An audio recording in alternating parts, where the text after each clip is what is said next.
കുഞ്ഞുകത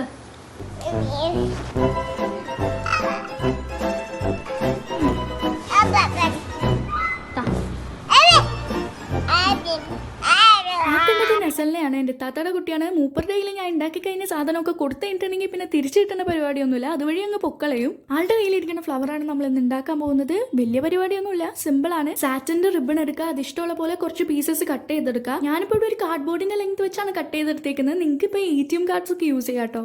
ഇനി ഈ കട്ട് ചെയ്തെടുത്ത പീസസ് ഒക്കെ വീഡിയോയിൽ കാണുന്ന മാതിരി രണ്ട് സൈഡും മടക്കി ഒട്ടിച്ചു കൊടുക്കുക. ഒട്ടിച്ചു കൊടുക്കുമ്പോൾ ഒന്നില്ലെങ്കിൽ ഗ്ലൂ ഗൺ വെച്ച് ഒട്ടിച്ചു കൊടുക്കുക, അല്ലെങ്കിൽ ഞാൻ കാണിക്കുന്ന മാതിരി തീ കാണിച്ചാൽ മതി, സംഭവം ഒട്ടിക്കോളും. ഇതേപോലെ എല്ലാത്തിനും ഒന്ന് ചെയ്ത് കൊടുത്തിട്ടുണ്ടെങ്കിൽ നമ്മുടെ പെറ്റൽസ് റെഡിയായി. ഈ പെറ്റൽസ് ഒക്കെ കൂടി നീളത്തിൽ അങ്ങോട്ട് ജോയിൻ ചെയ്ത് കൊടുത്താൽ മതി. ജോയിൻ ചെയ്തെടുത്ത സംഭവം നമ്മുടെ കയ്യിലുള്ള ഏതെങ്കിലും ഒരു സ്റ്റിക്ക്, ഞാനിപ്പോൾ ഇവിടെ വുഡൻ സ്റ്റിക്കാണ് എടുത്തേക്കുന്നത്. നിങ്ങളുടെ കയ്യിൽ സ്റ്റിക്ക് ഇല്ലെങ്കിലും കുഴപ്പമില്ല, പേപ്പർ ഒന്ന് റോൾ ചെയ്തെടുത്താൽ മതി. സ്റ്റിക്കോ പേപ്പറോ വാട്ട് എവർ, എന്തായാലും അത് ഒട്ടിച്ചു കൊടുക്കുമ്പോഴാണ് ശ്രദ്ധിക്കേണ്ടത്. അതായത് നമ്മൾ നേരത്തെ മടക്കി ഒട്ടിച്ചില്ലേ, ആ ഒരു ഭാഗം വെച്ചിട്ടല്ല നമ്മൾ റോൾ ചെയ്ത് കൊടുക്കേണ്ടത്.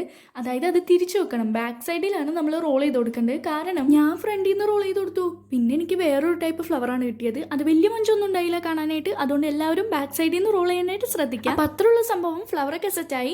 ഇതിപ്പോൾ കുറച്ച് പെറ്റൽസേ ഉള്ളൂ. ഞാൻ പിന്നീട് കുറച്ചുകൂടി പെറ്റൽസ് ഉണ്ടാക്കി ഒന്നുകൂടി റോൾ ചെയ്ത് കൊടുത്തിട്ടുണ്ട്. ആർക്കെങ്കിലും എന്തെങ്കിലും ഗിഫ്റ്റ് ഒക്കെ കൊടുക്കണമെന്ന് ആലോചിച്ചിരിക്കുകയാണെങ്കിൽ ഇത് ഒരു ബ്ലാക്ക് പേപ്പറിൽ റാപ്പ് ചെയ്തെടുത്ത് കഴിഞ്ഞിട്ടുണ്ടെങ്കിൽ ബൊക്കെ ആയിട്ട് കൊടുക്കാം കേട്ടോ. അപ്പോൾ വീഡിയോ ഇഷ്ടപ്പെട്ടാൽ ലൈക്കും സബ്സ്ക്രൈബും മറക്കണ്ട.